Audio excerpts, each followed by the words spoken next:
Bayangkan, seorang Kristen sedang duduk sendirian di ruang tamunya.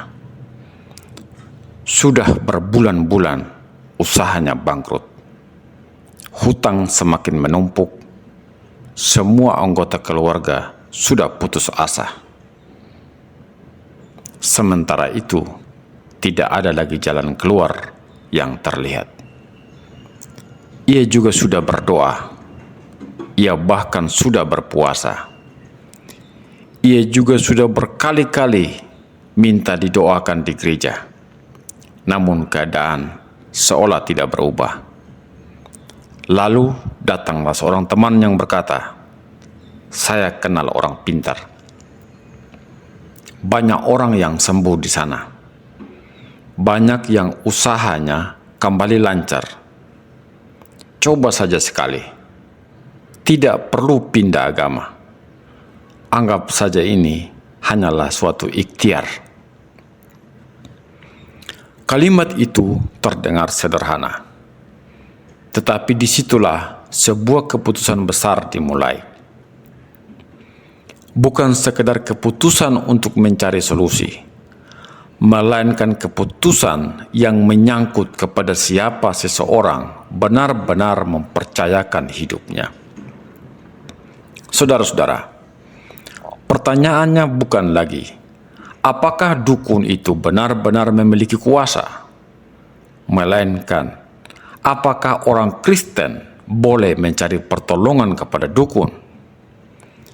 Dan apa sebenarnya yang terjadi menurut Alkitab ketika seseorang yang telah menjadi pengikut Kristus memilih jalan tersebut?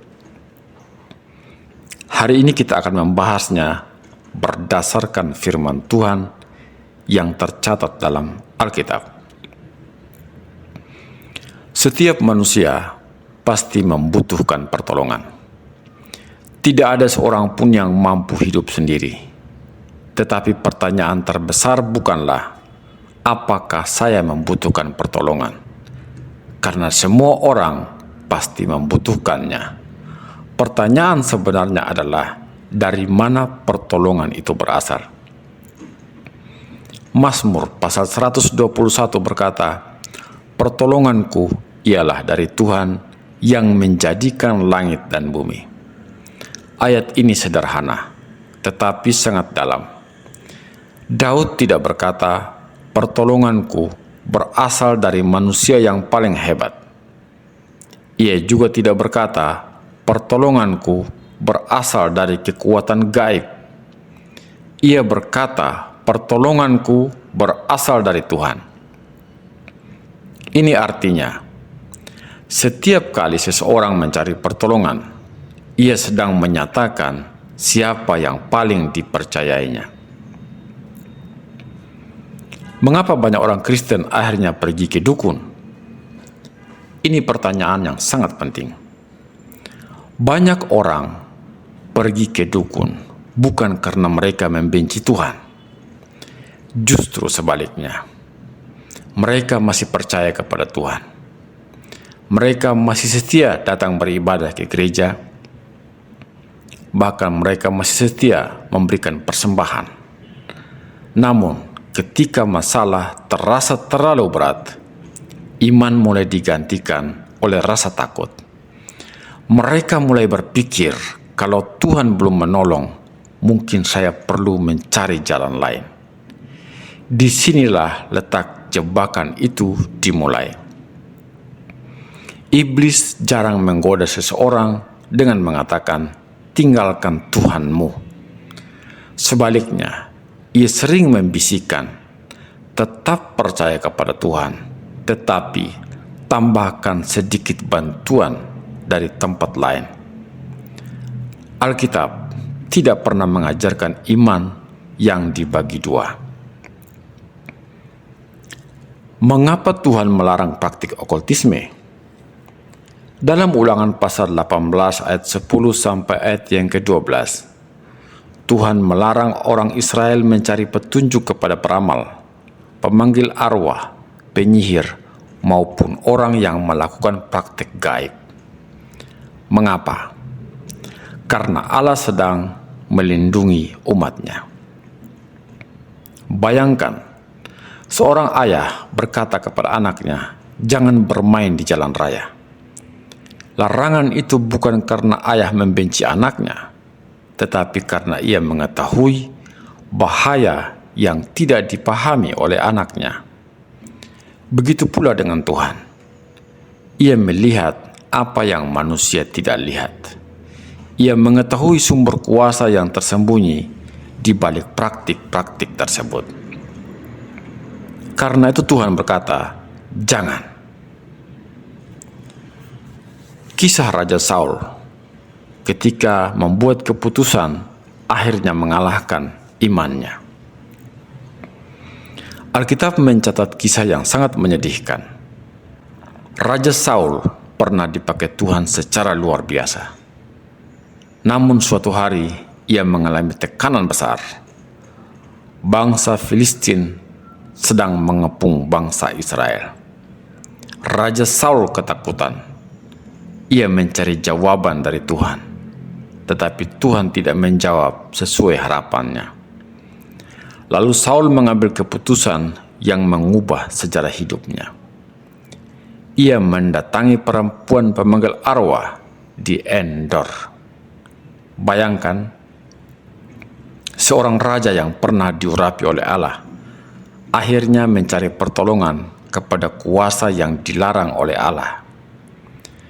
Dalam 1 Tawarik pasal 10 dijelaskan bahwa Saul mati karena ketidaksetiaannya kepada Tuhan, termasuk karena ia meminta petunjuk kepada arwah. Ini bukan sekedar kisah sejarah, ini adalah peringatan bagi setiap orang percaya yang hidup sampai dengan saat ini. Pertanyaan selanjutnya adalah, mengapa kuasa gelap kadang tampak berhasil? Mungkin ada yang bertanya seperti ini. Kalau begitu, mengapa ada orang yang mengaku sembuh? Mengapa ada ramalan yang tampaknya tepat? Mengapa ada orang yang sukses setelah mereka pergi ke dukun? Alkitab tidak menutup mata terhadap kenyataan bahwa ada kuasa rohani selain Allah. Namun, Alkitab juga memperingatkan agar kita tidak langsung menyimpulkan bahwa setiap hal yang tampak ajaib berasal dari Tuhan. Dalam 2 Korintus pasal 11 ayat 14, Rasul Paulus menulis bahwa iblis dapat menyamar sebagai malaikat terang. Karena itu orang percaya dipanggil untuk menguji segala sesuatu berdasarkan firman Tuhan, bukan hanya berdasarkan pengalaman atau hasil yang tampak. Yang terutama bukanlah apakah sesuatu terlihat berhasil, tetapi apakah sumbernya selaras dengan kehendak Allah. Jalan keluar yang Tuhan sediakan. Apa yang harus dilakukan ketika masalah hidup terasa begitu berat? Tuhan tidak pernah meminta kita memikul beban seorang diri. Ia mengundang kita datang kepadanya. Berdoalah, tetaplah berdoa, tetaplah meminta hikmat, dan bukalah firman Tuhan untuk mengerti apa yang Tuhan kehendaki. Minta juga dukungan doa dari jemaat atau dari pimpinan rohani di mana Anda berjemaat. Dan jangan ragu menggunakan pertolongan yang benar, seperti dokter, konselor, psikolog, atau tenaga profesional lainnya. Semua itu dapat menjadi bagian dari pemeliharaan Tuhan ketika dijalankan dengan hikmat dan integritas Allah. Iman kepada Tuhan tidak berarti menolak pertolongan yang sah. Yang Alkitab larang adalah mencari pertolongan melalui praktik okultisme. Saudara-saudara, mungkin hari ini ada seseorang yang sedang menonton video ini dan diam-diam sedang mempertimbangkan untuk pergi ke seorang dukun. Atau mungkin Anda pernah melakukannya. Ketahuilah, kasih karunia Tuhan masih terbuka. 1 Yohanes 1 ayat 9 berkata, "Jika kita mengaku dosa kita, maka Ia adalah setia dan adil, sehingga Ia akan mengampuni segala dosa kita." Tidak ada dosa yang terlalu besar bagi Kristus ketika seseorang datang kepadanya dengan hati yang bertobat. Sebelum video ini berakhir, izinkan saya mengingatkan satu ayat yang luar biasa. Mazmur pasal 46 ayat 2 berkata, "Allah itu bagi kita tempat perlindungan dan kekuatan. Sebagai penolong dalam kesesakan sangat terbukti." Bukan kadang-kadang, bukan sesekali, tetapi sangat terbukti. Karena itu, jangan tukarkan pengharapan Anda kepada Tuhan dengan jalan yang bertentangan dengan firman-Nya. Percayalah kepada Tuhan, tetaplah berharap kepadanya. Dia sanggup menolong dengan cara dan waktu yang terbaik. Saudara-saudara, jika Anda diberkati melalui video ini, dukung pelayanan ini dengan menekan tombol like, subscribe, dan aktifkan lonceng notifikasi agar tidak kehilangan pembahasan Alkitab lainnya. Jangan lupa tuliskan di kolom komentar, "Pertolonganku hanya dari Tuhan." Kiranya Tuhan Yesus memberkati kita semua. Amin.